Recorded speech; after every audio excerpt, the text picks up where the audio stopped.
Hello my dear students, welcome to our channel school toppers digital. आज हम start करने वाले हैं lecture series Newton's laws of motion. तो ये लेक्चर सीरीज है किसके लिए? It's a big question. किसके लिए लेक्चर सीरीज? हाँ, तीसरी रो में जो चौथा बच्चा बैठा है, तुम क्या बनना चाहते हो? डॉक्टर। तो अगर तुम्हारा टारगेट 180 आउट ऑफ 180 है फिजिक्स में, तो ये लेक्चर सीरीज तुम्हारे लिए। हाँ, लास्ट रो में यस क्या रेजर क्यों हाथ उठाया? क्या बनना चाहते हो? You want to crack IIT? Yes, ये लेक्चर सीरीज तुम्हारे लिए भी है। We'll start from very basics to very high level. NEET में जो क्वेश्चंस आते हैं वो बेसिक लेवल पे न्यूमेरिकल सॉल्विंग आती है। एडवांस में जो क्वेश्चंस आते हैं वही फंडामेंटल्स क्वेश्चंस को अगर 2-3 एप्लीकेशन को कंबाइन कर दे तो it gives you a question in JEE advance. तो बिना देर के स्टार्ट करते हैं। आज के सब टॉपिक्स क्या है हम पढ़ने वाले हैं? न्यूटन के 3 law, what is weight of a body, उसका क्या फॉर्मूला है, what is normal force, how it acts, पूरे रूल्स पढ़ेंगे, एंड व्हाट इज इक्विलिब्रियम। तो बिना देर के फर्स्ट न्यूटन का पहला लॉ क्या कहता है? तो न्यूटन का पहला लॉ कहता है कि अगर कोई बॉडी रुका हुआ है तो तब तक नहीं चलेगा जब तक उस पर क्या ना लगाएं, फोर्स। अगर उसको धक्का नहीं मारेंगे तो आगे नहीं बढ़ेगा। बहुत ऑब्वियस ही चीज है। लेकिन न्यूटन तो एक और बात भी कहता है कि अगर कोई बॉडी कांस्टेंट वेलोसिटी से चल रही है तो इसको कोई फोर्स चाहिए? नहीं चाहिए। ये बिना फोर्स के ऐसे खुद ब खुद चल सकती है। फोर्स किस लिए चाहिए होगी? इसके इस स्टेट को चेंज करने के लिए। अगर तुम्हें इसकी स्पीड बढ़ानी है तो यू नीड अ फोर्स। अगर तुम्हें इसकी स्पीड घटानी है तो यू नीड अ फोर्स। अगर तुम्हें इसका डायरेक्शन टर्न करना है you need a force. This is Newton second law, sorry this is Newton's first law. तो this law is qualitative in nature. What do you mean by qualitative? इसमें कोई numbers की बात नहीं हो रही, सिर्फ एक समझा रहा है फोर्स है क्या, कि भाई एक रुके हुए ब्लॉक को चलाना है तो क्या चाहिए? Net force. अगर एक चलते हुए ब्लॉक की वेलोसिटी को चेंज करना है तो क्या चाहिए? Net force. आगे बढ़ते हैं। अब आते हैं न्यूटन के सेकेंड लॉ पर, which is quantitative in nature. How much force you want to change the velocity, how much force is required, वो इस लॉ से समझते हैं। तो एक बहुत बेसिक सा क्वेश्चन है, मैं हर बच्चों से पूछता हूं कि अगर 2 ऑब्जेक्ट सामने से आ रहे हैं, एक बहुत तेजी से आ रहा है हाई स्पीड और एक धीमे धीमे आ रहा है, किसको रोकना आसान होगा? धीमे वाले को कि फास्ट वाले को? सही बोला तुम लोगों ने। किसको? फिर से बताओ, धीमे वाले को कि फास्ट वाले को? धीमे वाले को। आगे सुनो, पिक्चर भी बाकी है मेरे दोस्त। जो धीमा वाला है वो ट्रक है और जो फास्ट वाला है वो मच्छर है। अब बताओ किसको रोकना आसान है? मच्छर को रोकना है। सही जवाब। तो जब हमने पहली बार आंसर दिया था तो हमने मास के बारे में सोचा ही नहीं था। तो इसी बात को न्यूटन ने बोला है कि भाई जो फोर्स लगाना है वो सिर्फ वेलोसिटी देख के नहीं। तो there is a term called momentum. What is momentum? It's symbol is p, it's a vector quantity, p is equal to mv। इसमें p is called linear momentum. तो न्यूटन ने क्या कहा कि the rate at which this linear momentum changes. तो linear momentum में दोनों लोग है, मास भी है और वेलोसिटी है। This is mass and this is velocity. तो what is Newton's second law समझते हैं कि उसने बोला कि the rate force is directly proportional to rate of change of linear momentum which is dp by dt। Then अगर everything if you put in SI units तो proportionality constant comes equal to 1। so यहां पर proportionality की जगह equal to sign आ जाता है and we get dp by dt।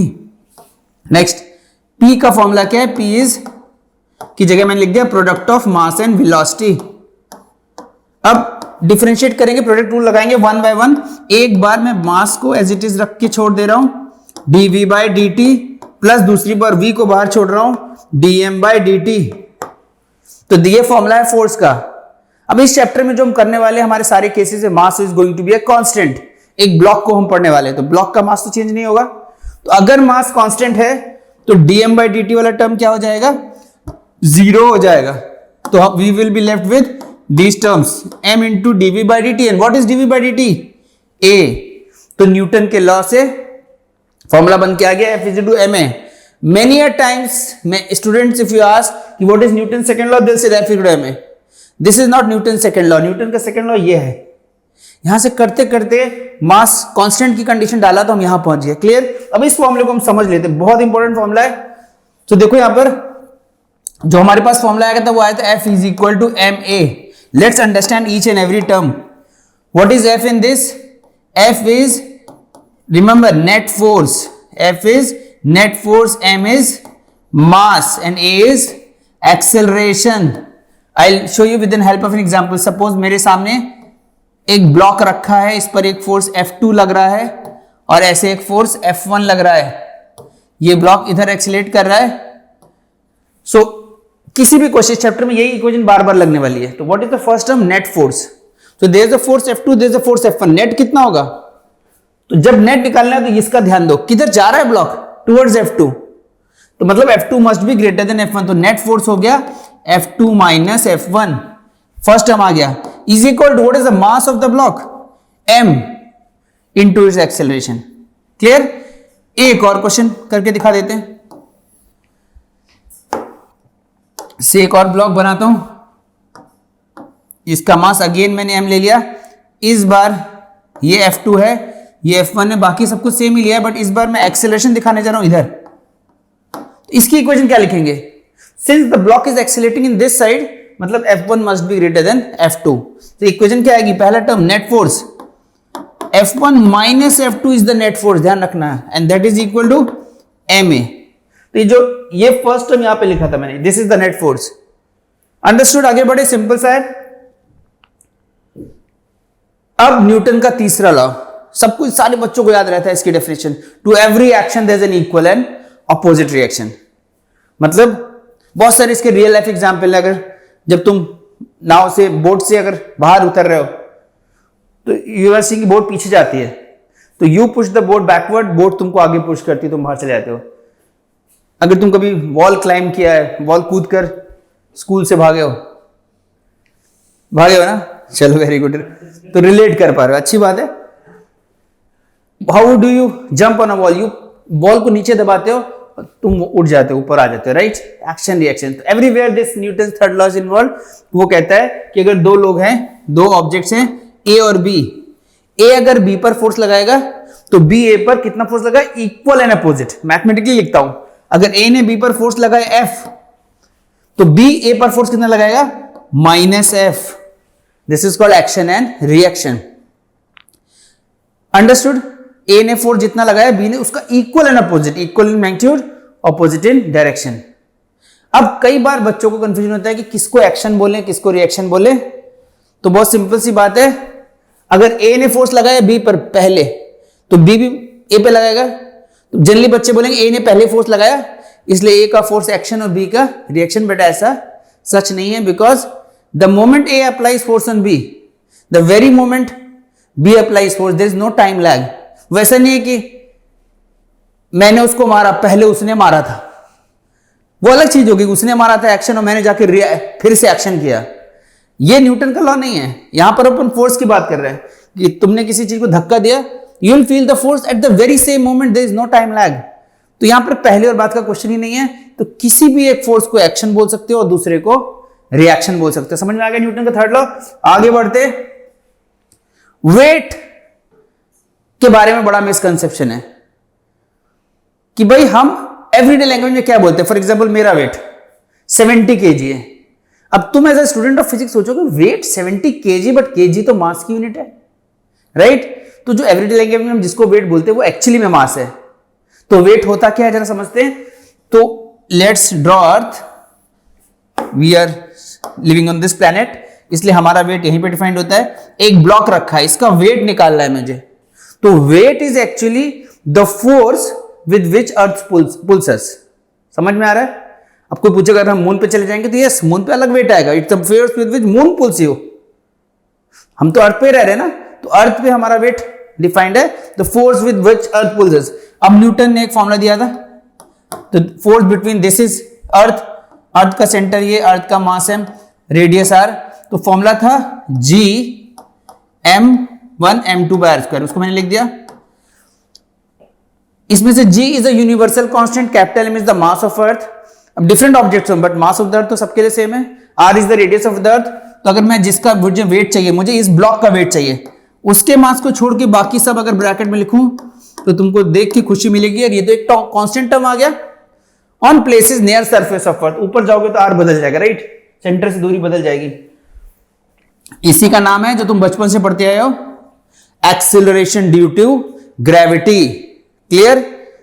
तो किसी भी ऑब्जेक्ट का वेट होता है mg, m की यूनिट kg, g एक्सेलरेशन है मीटर पर सेकेंड, कंबाइन करके it's a weight, it's a force, इसकी यूनिट क्या आ जाएगी न्यूटन। और फोर्स है, वेक्टर है, तो किधर लगेगा? It always acts toward the centre of the earth, which indirectly means for you weight always acts vertically downwards, weight always acts vertically downwards, what it's value mg। आगे बढ़ते, normal force क्या होता है? पहली चीज, it is a contact force. अगर दो object के बीच में कॉन्टैक्ट है तो ही ये लगेगा। तो कई बार तुमसे बोला जाएगा कि find the condition when there is no contact between, तो तुम सॉल्व करोगे, अगर आंसर में तुम्हारा नॉर्मल फोर्स 0 आ गया तो तुम बोल सकते हो कि there is no contact. Clear? तो पहली बात कॉन्टैक्ट फोर्स है, किधर लगती है? It acts at right angles to both the surface in contact, दोनों सरफेस कॉन्टैक्ट में दोनों से परपेंडिकुलर। थोड़ा और डिटेल में पढ़ते हैं, एक एग्जांपल देखते हैं। मान लेते हैं एक सरफेस पे एक ब्लॉक रखा हुआ है, ठीक। अब हमने पढ़ा कॉन्टैक्ट फोर्स है, there two surface in contact, force लगना चाहिए at right angles to both, दोनों के परपेंडिकुलर लगा के देखते हैं। यहां दोनों ही प्लेन सरफेस है, right, this a plane surface, block का भी, तो ब्लॉक अपने वेट से इस सरफेस को नीचे प्रेस करेगा, तो ये सरफेस भी एक्शन रिएक्शन ऊपर प्रेस करेगा। This is normal force and even the surface will experience normal force. This is an example of normal force. Whenever two surfaces in contact, दोनों पैरेलल प्लेन है तो आसान है लगाना। अब इसमें आगे बढ़े, when one surface presses the other, तभी नॉर्मल फोर्स लगता है। कई बार ऐसा होता है कि दो ऑब्जेक्ट दिख रहे होते हैं आजू बाजू में, बट एक दूसरे को धक्का नहीं मार रहे होते, प्रेस नहीं कर रहे होते हैं, तो नॉर्मल फोर्स नहीं लगता है। बट अगर गलती से भी तुमने लगा दिया है तो कोई टेंशन की बात नहीं है, खुद ब खुद आंसर निकल के 0 आ जाएगा। बट इतना ध्यान में रखना है, कांटेक्ट में दिख रहे हैं तो नॉर्मल फोर्स लगा के आगे बढ़ सकते हो। फॉर एग्जांपल जो सेकंड पॉइंट में बोल रहा हूं, मैं समझाने की कोशिश करता हूं कि अगर दो ब्लॉक, ये ब्लॉक रखा है तो will there be normal force between block and ground? Yes. एक और ब्लॉक रखा है बाजू में, will there be normal force between M2 and ground? Answer is yes. Now the important question is, will there be normal force between M1 and M2? The answer is no, normal force will be 0. Although दिखने में तो contact में है, but आजू बाजू रखे ऐसे करके धक्का नहीं मार रहे हैं। This one block is not pressing the other block. Understood?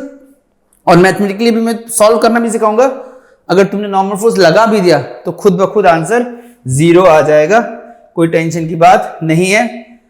अब कुछ ऐसे केसेस होते हैं जहां पर अभी तक दोनों सरफेस प्लेन है तो परपेंडिकुलर लगाना बहुत आसान होता है। एक एग्जांपल ऐसा है कि सपोज ये ब्लॉक है, इसके एक साइड पर एक रॉड ऐसे रेस्ट कर रहा है, the rod is resting like this. अब रॉड का तो ये प्लेन सरफेस है, ये ब्लॉक का एक पॉइंट है। हमने क्या पढ़ा है कि normal force is perpendicular to both the surfaces in contact, तो one is plane the other is point. तो पहली चीज है पॉइंट, की लाइन भी हो सकती है। For a point any line is perpendicular, पर मुझे तो एक ऐसी लाइन चाहिए जो दोनों के परपेंडिकुलर हो। एंड फॉर अ प्लेन कितने परपेंडिकुलर हो सकते हैं? एक ही हो सकता है, राइट। तो अगर एक प्लेन सरफेस हो और एक कुछ भी हो तो प्लेन सरफेस से हेल्प ले लो तुम कि भाई इसके तो परपेंडिकुलर होना है, तो ये नॉर्मल फोर्स हो गया, लगता तो हमेशा एक्शन रिएक्शन पेयर में। तो this is how the normal force is between rod and block. समझ में आ गया? In general, normal force is always perpendicular to the common tangent. मतलब यहां पे प्लेन है, पॉइंट है, कहीं पे इरेगुलर सरफेस समझ में नहीं आ रहा है, दोनों में से कोई भी प्लेन नहीं हो, तो you try and draw common tangent, उसके परपेंडिकुलर जो होगा वो नॉर्मल फोर्स का डायरेक्शन होगा। कुछ एग्जांपल्स देके समझते हैं। मुझे बस 3 एग्जांपल है, मुझे सिर्फ नॉर्मल फोर्स ड्रॉ करनी है। रूल नंबर 1, जितने कॉन्टैक्ट पॉइंट्स होंगे हर जगह नॉर्मल फोर्स शो करना है। पहला क्वेश्चन, ब्लॉक और ग्राउंड के बीच में normal force 1 contact, rod and block, second rod and ground, तो 3 जगह मुझे नॉर्मल फोर्स शो करना है। तो स्टार्ट करते हैं, पहले यहां शो करता हूं, दोनों प्लेन, बिल्कुल सिंपल, दोनों के परपेंडिकुलर। ठीक, आगे बढ़ते हैं। एक प्लेन और एक लाइन या पॉइंट, तो जो प्लेन है वो मुझे हेल्प कर देगा, N2 N2। एक प्लेन और एक पॉइंट, तो जो प्लेन है वो मुझे हेल्प कर देगा N3 N3।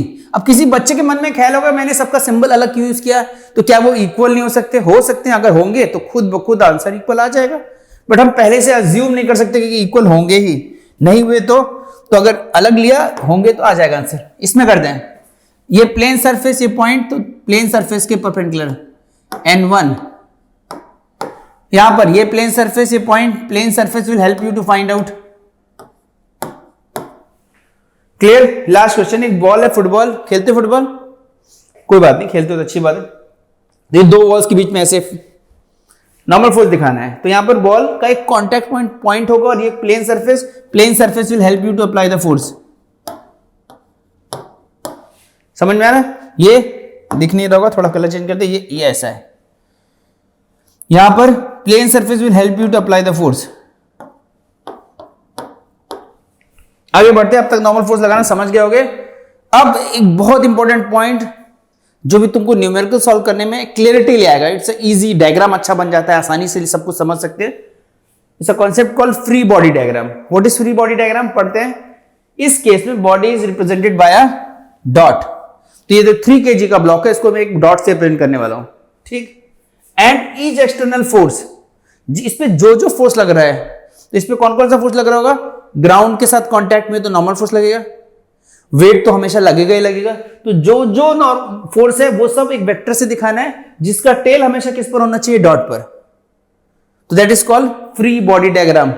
नाम का लॉजिक भी है, जिस ब्लॉक को तुम्हें स्टडी करना है उसको जिसके साथ कांटेक्ट में, ग्राउंड से है, वॉल से है, किसी से भी है, इवन नॉन कांटेक्ट फोर्स है, कुछ भी फोर्स उस पर लग रही है उसको पॉइंट से डिनोट कर दो, कुछ और मत दिखो बट सारे फोर्सेस दिखा दो, that is called free body diagram. तो यहां पर फोर्सेस क्या लग रहे हैं? नॉर्मल फोर्स ऊपर की तरफ, इसका वेट 3g की तरफ। मैंने दूसरा नॉर्मल फोर्स नहीं बनाया, मुझे 3 kg से का डायग्राम ड्रॉ करना है। तो फ्री बॉडी डायग्राम का मतलब हुआ जिस ब्लॉक को मैं स्टडी कर रहा हूं, जिसका एफबीडी बनाना है, उसको ऐसे डॉट दिखा दूंगा। तो I am considering 3 kg, what ever forces are there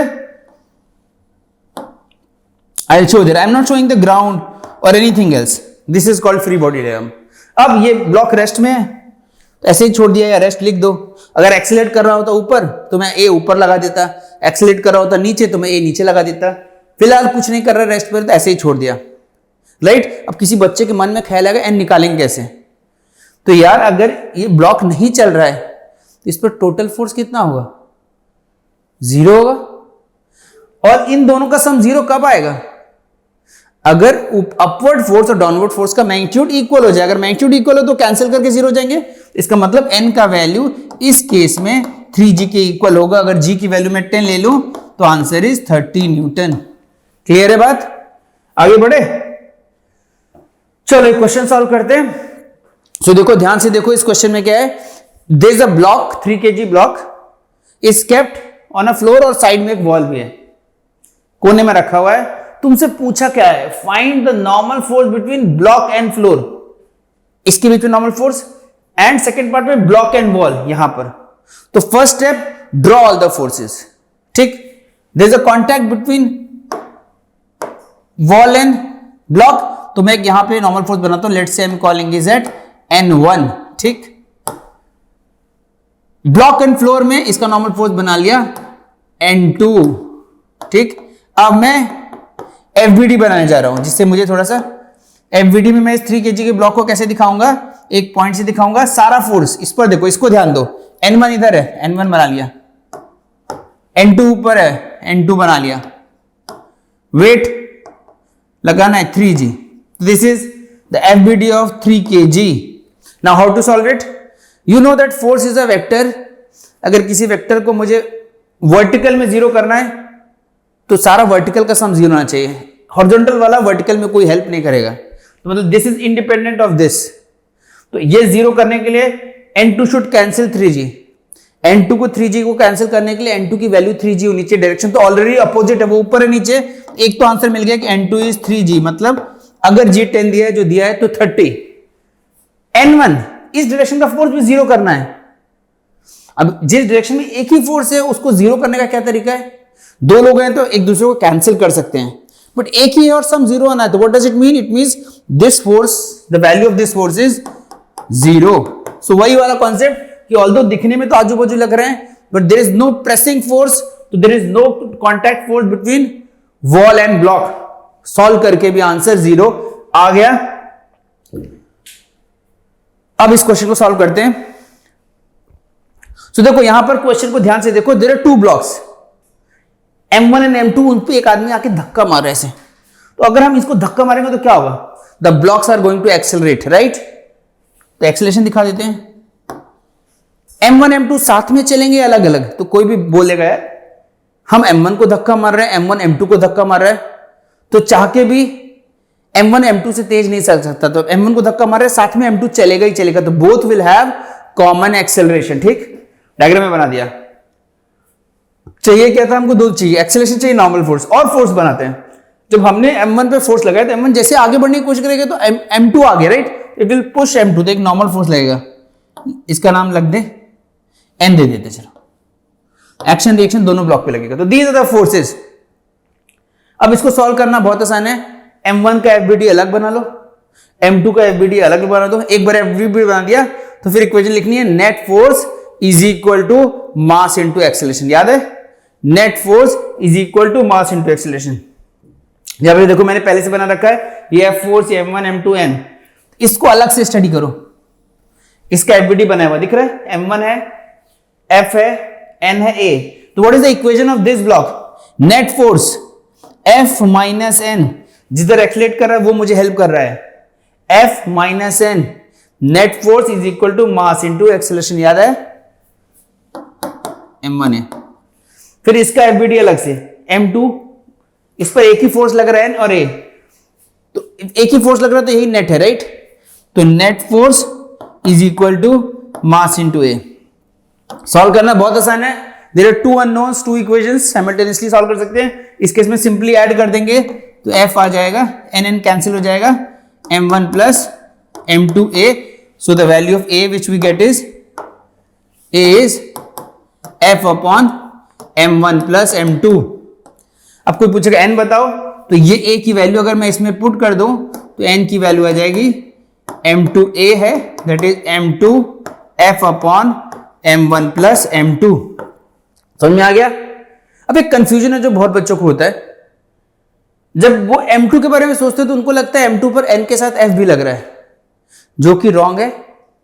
अगर मन में कभी कंफ्यूजन है कि F भी लग रहा है, N के साथ F भी लग रहा है, तो ध्यान देना, अगर मैं F हटा दूं, if I don't apply force on M1, तो क्या M2 चलेगा? नहीं चलेगा। तो F की वजह से ही N आया है। The moment F disappears, N will also disappear. तो इसका मतलब इस N में F का जो इफेक्ट था वो है, जो तुमको लग रहा है कि हमने धक्का मारा तो धक्का आगे भी पहुंचा, वो धक्का तुमने M1 को मारा, M1 ने M2 को मारा, that is incorporated in the normal force. So don't think that the force on M2 is F plus N. The force on M2 is only N. अगर F plus N होता तो N गायब भी हो जाए तो F बचना चाहिए, बट यहां पर F के गायब होने से N भी गायब हो रहा है, तो N F की वजह से ही आ रहा है। तो ये फोर्स M2 पर नहीं लग रहा है, इसकी वजह से N आ रहा है जो लग रहा है। तो तुम धक्का M1 को मार रहे हो, तो you are applying force F on M1 not M2, and it is M1 which is applying force on M2 which is incorporated in this value of N। तो क्लियर है? तो यहां पर और कोई फोर्स नहीं लग रहा है। आगे बढ़ते हैं। इसी क्वेश्चन को सॉल्व करने का एक आसान तरीका है, बहुत अच्छा तरीका है, तुमको बस मजा आ जाएगा इस मेथड को समझ के। ये तो छोटा मोटा क्वेश्चन है, कॉम्प्लिकेटेड क्वेश्चंस को भी आसानी से सॉल्व कर सकते हो। तो इस नाम बड़ा टेक्निकल है बट मेथड बहुत सिंपल है, सिस्टम बाउंड्री मेथड। ये कहता है कि अगर दो या दो से ज्यादा ब्लॉक्स साथ में चल रहे हो टुगेदर विद सेम एक्सेलरेशन, तो तुम बोलोगे साथ में चल रहे हैं। अगर एक ही ब्लॉक होता, सोचो अगर एक ब्लॉक होता तो उसका हर एक पार्ट साथ चलता ही नहीं चलता, रिजिड बॉडी, ट्रांसलेशन मोशन। तुम बोलते सिंपल सी बात है यार, इस डिजिटल पेन का फ्रंट पार्ट रियर पार्ट अलग थोड़ी चल सकते, अगर स्ट्रेट लाइन में ट्रांसलेशन मोशन हो रहा है। एंड समझ रहे हैं? अगर अलग अलग चल रहे हैं तो स्प्रिंग होती तो अलग बात है, रिजिड बॉडी है, सिंगल एंटिटी है, तो इसका फ्रंट और रियर अलग अलग नहीं हो सकता। बट यहां हम उल्टा बोल रहे हैं कि भाई दो अलग अलग लोग हैं बट चल तो साथ रहे हैं, क्योंकि साथ चल रहे हैं, तो क्या हम उनको दो की जगह एक बॉडी मान सकते हैं? The answer is yes. आज हम M1 M2 को दो नहीं एक ही बॉडी मानने वाले हैं। इसी का नाम है system boundary method. Technically it says कि एक बाउंड्री बना लो, इस बाउंड्री के अंदर जो दो के साथ चल रहे हैं, हाँ, तो इनको दो नहीं एक मानो। तो अब मैं इक्वेशन लिखने जा रहा हूं M1 M2 की कंबाइंड। अंडरस्टूड? तो अगर दो या दो से ज्यादा लोग सेम एक्सेलरेशन चल रहे हैं, तो अगर दो हैं, 10 है, 50 है, हम उनको एक बॉडी मान सकते हैं, उनकी एक बार में इक्वेशन लिख सकते हैं। उनकी इक्वेशन कुछ ऐसी लिखनी पड़ेगी, net force on the system, ठीक है, net force on the system is equal to total mass, because हमने ज्यादा लोग को एक कंबाइन किया, इनटू कॉमन एक्सेलरेशन, बिकॉज साथ में चल रहे हैं। अब ये चीज यहां पे लगाते हैं। अगर मैंने इनको सिंगल एंटिटी माना है, तो इनका टोटल मास कितना आ गया? M1 plus M2। चल, तो एक ही एक्सेलरेशन है, वो A है। टोटल फोर्स इस सिस्टम पे क्या है? तो जैसे ही टोटल माना, तो ये नॉर्मल फोर्स कैंसिल हो जाएगा। M1 M2 को कंबाइन करेंगे तो N कैंसिल हो जाता है, only force left is F। तो यहां लिख दिया। ऐसा लिखते ही A क्या आ गया? A एक बार में आ गया F upon M1 plus M2। तुम्हें देख के खुशी होगी, पीछे जाते हैं, यही आंसर पहले आया था। दो दो इक्वेशन लिखी थी, FBD बनाया था, तब आया था, या एक लाइन में आ गया। This is the magic of system boundary method. और ये मैजिक तब मालूम चलेगा जब दो नहीं 10 ब्लॉक होंगे, 25 ब्लॉक होंगे। तो जब दो ब्लॉक है, तुम बोलोगे कौन सी बड़ी बात है, दो ब्लॉक है, मैंने दो ही इक्वेशन तो लिखी है, आंसर आ गया सर। एक लाइन ज्यादा, आपका एक लाइन कम में आया। बट जब 10 ब्लॉक होंगे, 5 ब्लॉक होंगे, तब सिस्टम बाउंड्री मेथड करेगा जादू। समझ में आ रही बात? अब कोई बोलेगा नहीं सर A तो निकाल लिया, N निकालो। तो N निकालने के लिए किसी एक ब्लॉक की अलग से इक्वेशन लिखनी पड़ेगी। आप सिस्टम मानोगे तो N हमेशा कैंसिल हो जाएगा। तो अगर N निकालना है तो I consider any one of the blocks. Let's say मैं इसकी बात कर लेता हूं, तो इसकी इक्वेशन क्या होगी, देख के लगा सकते हैं। How much is the net force on this? N। And net force हमेशा किसकी होता है? मास इंटू एक्सेलरेशन। A तुम निकाल चुके हो, तो यहां रख दो कि आंसर आ जाएगा। समझ में आ रहा है? क्लियर है? आगे बढ़े। अब होगा जादू। 3 ब्लॉक है हमारे सामने, 3 kg, 2 kg, 1 kg back to back रखे हैं, जैसे दिख रहा है। हम A ब्लॉक पर 12 न्यूटन लगा रहे हैं। अब पहले हम सारा फोर्स बना के दिखाता हूं तुम्हें। तो हमने धक्का किसको मारा? 3 kg को। 3 kg किसको धक्का मारेगा? 2 kg को। धक्का मतलब नॉर्मल फोर्स के रूप में कन्वर्ट होगा। This is N1, let's say this is N1। अब ये N1 2 kg को चलाएगा, तो 2 kg के आगे कौन है? 1 kg, तो इसको धक्का मारेगा। तो this is N2 and this is N2। चलेंगे तीनों साथ में, इसलिए कॉमन एक्सेलरेशन A। हमारे अननोन्स कितने हैं? N1, N2 and A। तो 3 इक्वेशन चाहिए, 3 ब्लॉक, 3 इक्वेशन मिल जाएगी, हम सॉल्व कर सकते हैं। बट अगर एक लाइन में सॉल्व करना है, पहला पार्ट क्या पूछा गया? एक्सेलरेशन निकालना, राइट? इसके लिए हम पूरे को क्या मान लेते हैं? सिस्टम मान लेते हैं। Will think of all 3 as single entity. So what is the total force? 12। तीनों को कंबाइन करोगे तो ये cancel, net force is this is equal to total mass 3 + 2 + 1 6 is equal to A। तो A का वैल्यू क्या आ गया? 2 मीटर पर सेकेंड स्क्वायर। ओनली कर सकते हो इसको। अब आगे आते हैं, normal force between A and B। तो normal force between A and B है क्या? N1 है। इसको निकालने के लिए एक तरीका है, अगर मैं इनको सिस्टम मान लूं, तीनों तो सिस्टम माना, ऐसे इनको भी मान सकते हैं, ये भी तो साथ में चल रहे हैं। तो मैं सोच रहा हूं कि मेरे पास एक ब्लॉक A है और एक और ब्लॉक है जो कंबाइंड B, A, C है। तो जैसे मैंने B और C को कंबाइंड माना, तो मेरा फायदा क्या हुआ? देखो, B एंड C को साथ में ले रहा हूं। How much is the net force? Only N1। N2 cancel हो रहा है, दिख रहा है? तो B और C को कंबाइंड लेने से the net force is only N1। Net force is equal to total mass 3 into acceleration. A हम ऑलरेडी निकाल चुके थे, सो N1 की वैल्यू क्या आ गई? 6 न्यूटन। तो दिस इज द आंसर। अब आगे देखते हैं, ये डायग्राम देखो, मजा आ रहा है? तो देयर आर 10 ब्लॉक्स, 10 ब्लॉक है, मास है 10, नाउ दिख रहा है आप लोगों को, और हम 165 न्यूटन लगा रहे हैं। पहला क्वेश्चन, फाइंड एक्सेलरेशन। हम सिस्टम बाउंड्री मेथड लगाने जा रहे हैं। जैसे हम इन 10 को सिस्टम लेंगे, सारा नॉर्मल फोर्स कैंसिल हो जाएगा। तो net force is 165 is equal to total mass into, एक लाइन में आंसर आएगा, बट टोटल मास पर ही निकालते हैं। इसके लिए n कंसेक्यूटिव नंबर्स को ऐड करने का ये फॉर्मूला होता है। पढ़ चुके एपीजीपी तो आता होगा। तो यहाँ पर वन, मुझे टोटल करना ना 1 + 2 + 3 + 4 + 5, I have to total all the mass, sum of total mass, last number n है 10 है, तो 10 × 10 + 1 upon 2, this will give me 55। So total its mass, तो केजी लिख दिया मैंने। अब मेरा फॉर्मूला क्या है, net force is equal to total mass into a. Net force is 165, बाकी सारा नॉर्मल फोर्स कैंसिल हो जाएगा, is equal to total mass is 55 into common acceleration is a. तो यहां से ए का वैल्यू आ गया 3 मीटर/सेकंड²। एक पार्ट हो गया। अब करते दूसरा part, normal force between A and B.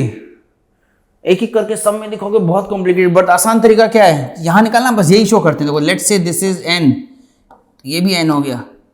अब बाकी नॉर्मल फोर्स शो भी मत करो, treat this as a system. जैसे सिस्टम ट्रीट किया, ये सब कैंसिल। तो इस पूरे सिस्टम पे जो बी के बियॉन्ड है, how much is the net force, the N is the only normal net force जो तुम्हें निकालना है।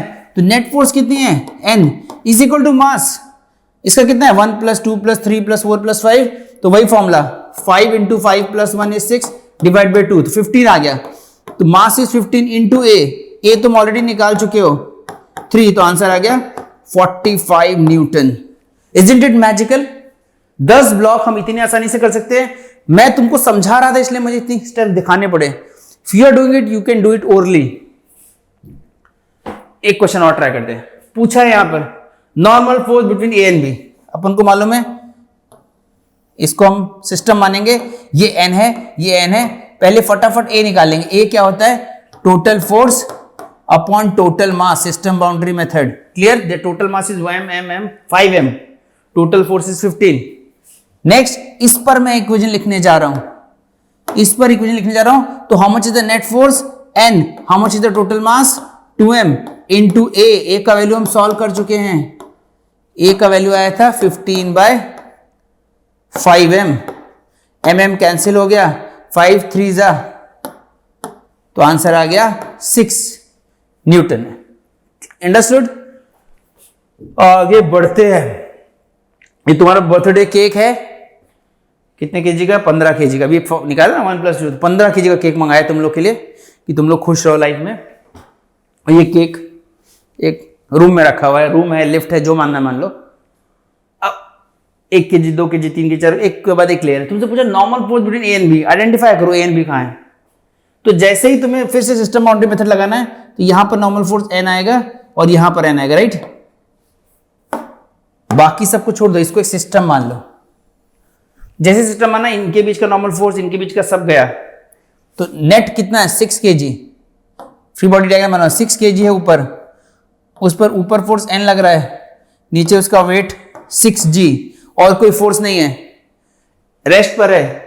तो नेट फोर्स क्या होना चाहिए, 0 होना चाहिए। जितना फोर्स ऊपर उतना फोर्स नीचे बराबर होना चाहिए। तो आंसर कितना आ गया 60 न्यूटन। क्लियर? आगे बढ़े। इसी का एक्सटेंशन, इस बार ये जो केक रखा है तुम्हारा, जो हैप्पी बर्थडे केक रखा हुआ है, लिफ्ट में रखा है, लिफ्ट इज एक्सीलरेटिंग अपवर्ड, सब कुछ वैसे ही है। अगेन मुझे नॉर्मल फोर्स वहीं पूछा है, तो सेम चीज मैं एन ड्रॉ करूंगा, इसका एफबीडी ड्रॉ करूंगा। I do not is a point, total mass 6 kg है, ऊपर की तरफ n लग रहा है, नीचे की तरफ उसका वेट 6g लग रहा है। इस बार वो ऊपर जा रहा है, एक्सेलरेशन 2 मीटर/सेकंड²। तो मैं क्या लिखने वाला हूं, net force n - 6g is equal to mass into acceleration. This is the equation. पिछली बार a 0 था, तो ये term n is equal to 6g आ गया था, बस n - 6g 60, a का 2 है 12, तो n की वैल्यू कितनी आ गई 72 न्यूटन। आगे बढ़े।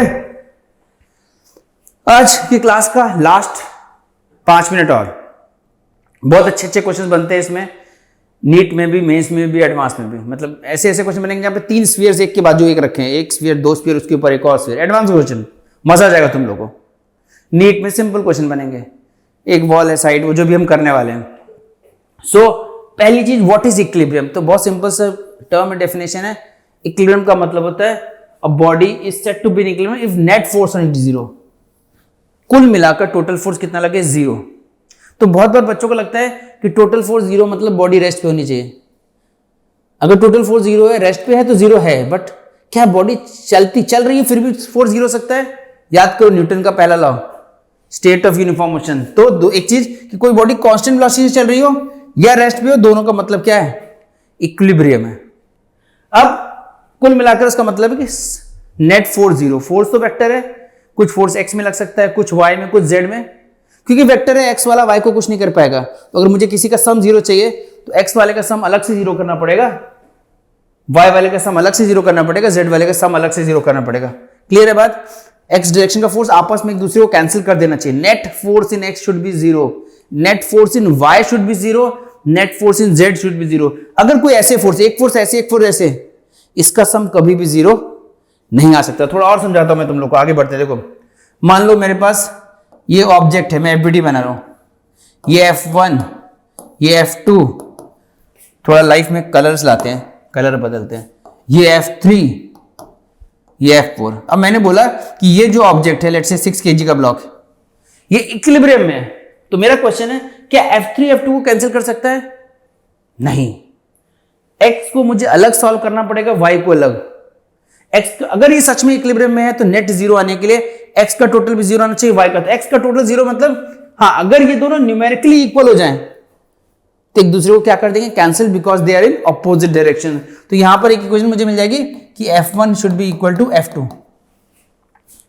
इसी इक्वेशन को कोई बच्चा लिखना चाहे, कोई बच्चा बोले सर मुझे ये लिखना है, summation of force in x is zero, तो कैसे लिखोगे? देखो how many forces are there? 2। X में 2 ही फोर्स है, इनका टोटल जीरो होना चाहिए। तो टोटल लिखते हैं, एक फोर्स है F2, दूसरी फोर्स कितनी है? माइनस F1 है।